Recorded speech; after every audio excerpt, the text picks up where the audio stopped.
Сега той е хубаво, дето се оправят. Ама има дето хора и те са бедни, ма хубаво пак да се оправим с криза, както да гледаме България по-тежка времената. Има хора са безработни и нямат откъде и са социални слаби. Кому да дадат, пък има хора ще дадат. Пък има хора са бедни, до никъде не стигат парите.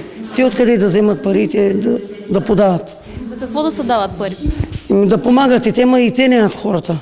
Ще има хора да дадат, ма има хора са бедни. Какво да правят народа? Народа е за сега. Не са лоши хора, ма много е бедни. Бедни са. До народът за 40 лева и не стига до никъде.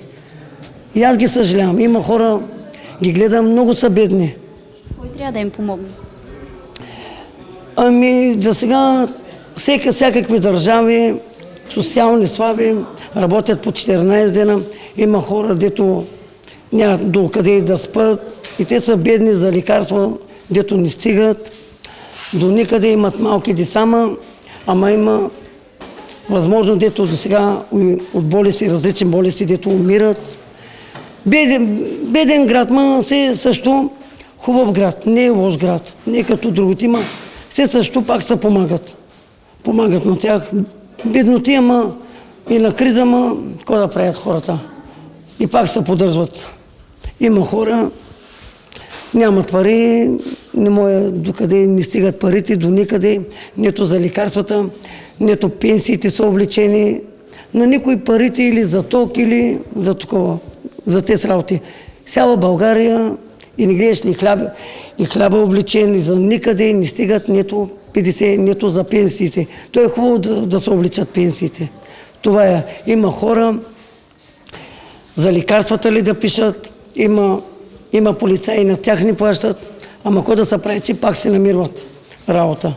За сега България е бедна, ама дано по-нататък до година, нека живот и здраве да се оправи България, да. Се оправи? Поред мен, който знам, дано да се оправи. От хората зависи. Ама има хора, много са бедни. Кой да правят? Какво работиш? И аз съм към социален слаб и аз работя по-просто за 14 дена. Инак и аз помагам за чистотата всяка. Тъй поддържам за хигиена, за чистотата, където има работа, бачкам, не седа без работа. Колкото ми стигат ми и 20 да ми туковат, не може да се отказвам. Инак няма работа. Или да отивам да правя били, най-гадно. Колкото ми дадат, него. Искам да се оправят нещата. Какво да правя? Това е от мен. Ай.